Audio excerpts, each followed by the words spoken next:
Hi, I'm John from SparkyJohn.com, and I'm about to show you a light fixture that operates intermittently. It's part of a display fixture in a retail store, and the light fixture sometimes works and sometimes doesn't. It has a problem with its socket, and I will show you what I mean by that here in just a second. I'll disconnect or remove the light bulb and unplug the cord here for safety's sake.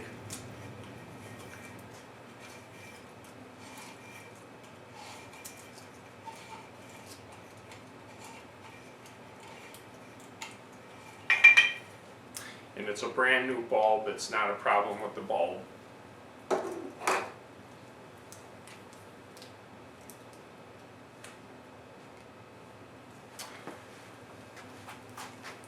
And you can see that there's a typical light socket in here. This center tang is connected to the black wire by a rivet. The center rivet on the screw shell is connected to this other white wire terminal. And unfortunately, the socket is a little loose. And because it's a little loose, as the lamp moves in the fixture, it operates intermittently. I will demonstrate a different fixture that has the same problem that I've already taken apart.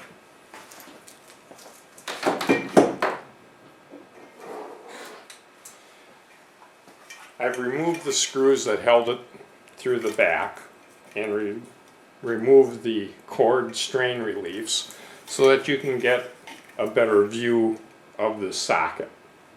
And this is the terminal that I was talking about that's connected by a rivet to the shell, and the shell wiggles just a little bit, just enough to make the intermittent connection. My proposed solution is to drill out this rivet that connects this white shell to the neutral screw and replace it with a brass screw. I have enough clearance on the back because the back is recessed and does not touch the metal here. So the head of the screw will be sitting down far enough so it will not short out against the metal of the housing. Okay, so since this rivet is a 1/8 inch rivet, I will use a 1/8 inch drill bit to drill it out. I'm putting a scrap of wood underneath this so that I don't mar my top should something go awry.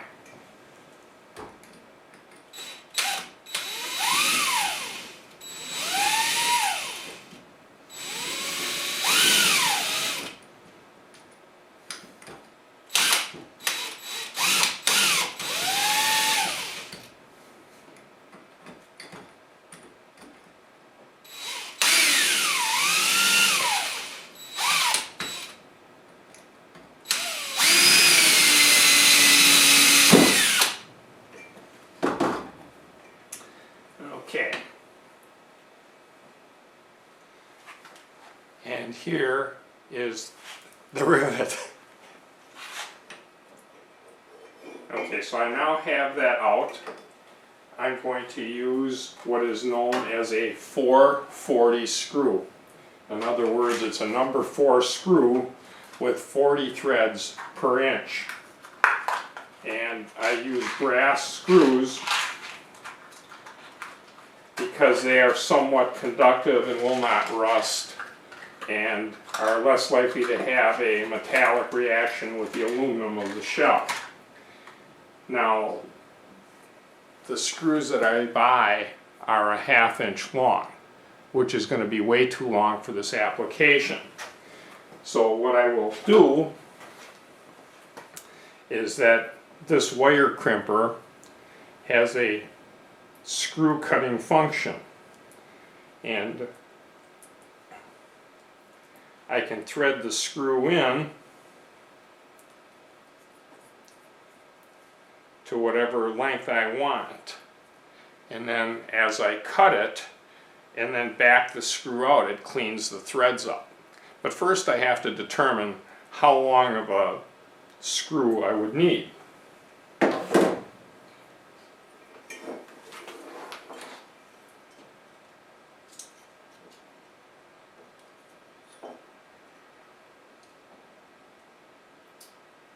So I'm going to have to cut off quite a bit of screw. I'll cut off a little bit, size it up. I may have to cut off a little more.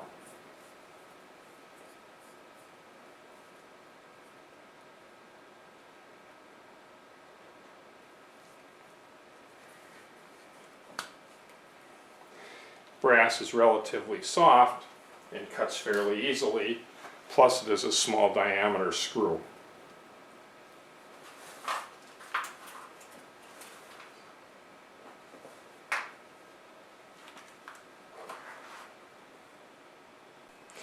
Since I repaired one fixture successfully and there was another one that had failed, I will show you briefly how this works.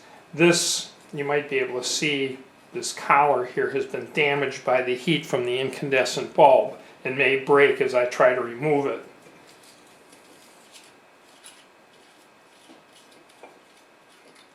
Ah, success. This one also has failed for the same reason, and that would be this rivet here, which connects the shell to this white wire or neutral conductor. And you can see that it wiggles just enough that that connection is loose. So I will drill this one out like I did the last one. It's a little bit difficult to drill them out because the rivet is so loose that it spins as you try to drill it. But there is clearance on the back for the head of a screw, and it will be recessed and not touch the metal shell here and short out.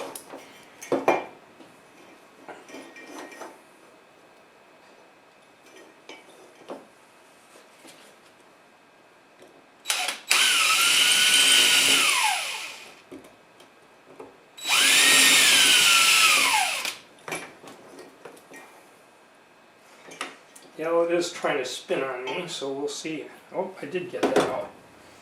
So all I'm doing is drilling the head off of the rivet so that the rivet can fall free, hopefully.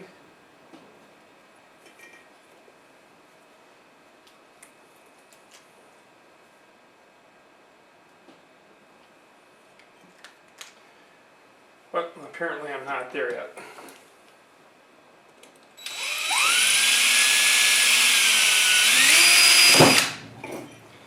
Here we go. And maybe you can see that the rivet is fairly short. So when I bought the screws to replace this with, I bought screws that were a 1/2 inch long, and then I will shorten it because the various sockets that I repair have various length rivets, and since I only want to buy one box of rivets to last me my lifetime, it's easier to buy one longer one and then shorten them up. If I left this screw this long, the screw would interfere with the base of the light bulb. So I will shorten it up to the point where it is the length of the rivet plus a little bit to allow for the nut that will go on the end of it.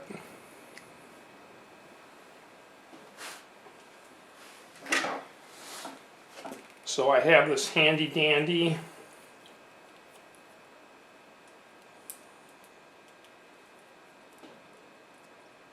thread chasing cutter that's used for crimping wires and solderless terminals, but it does have the feature to shorten screws. And then when you back the screw out, it cleans up the threads.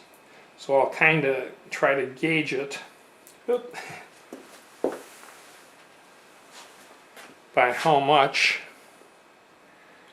I need to cut off, comparing it to the rivet.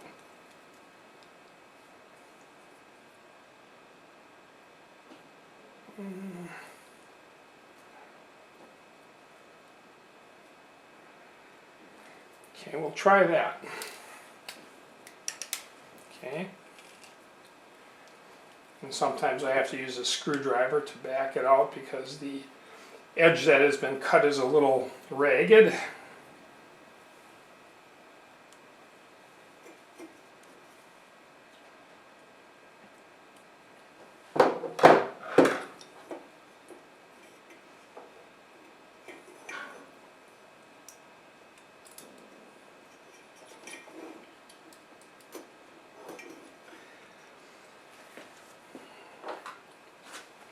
And since it is very difficult to get my fingers in that place here to get the nut started on the screw, I will once again use my little nut driver,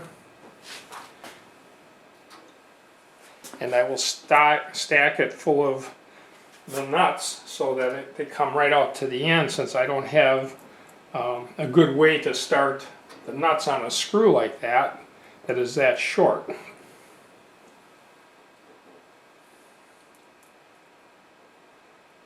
Oh, there went another one.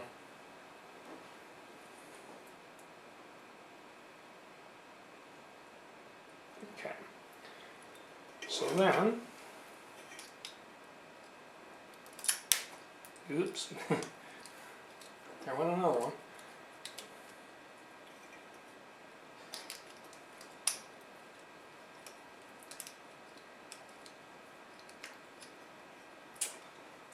This is, I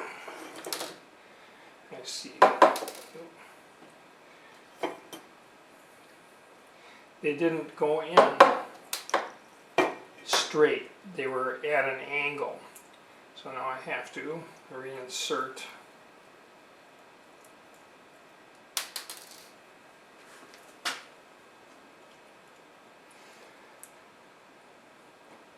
Good thing I bought a box of 100. I'm going to lose a few here as I go.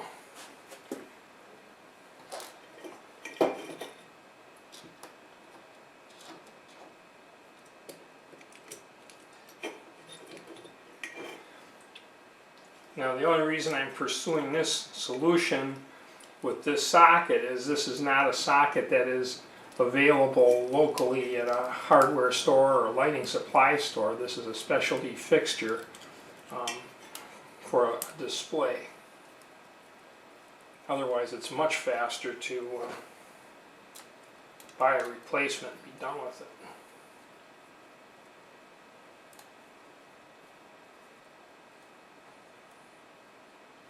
And it feels like we have success.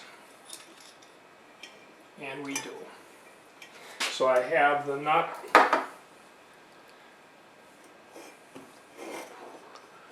on here that you can perhaps see, and I'll just snug it up a little bit more to make sure that this is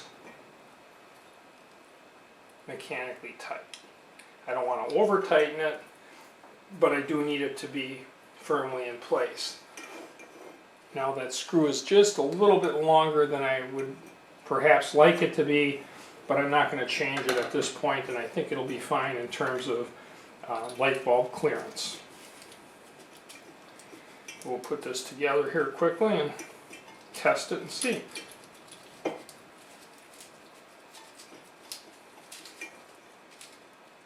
Oh, there. Okay, what I thought might happen happened. The brittle nature of that plastic. So I'll put a lamp in here, and I'll be careful where I hold it.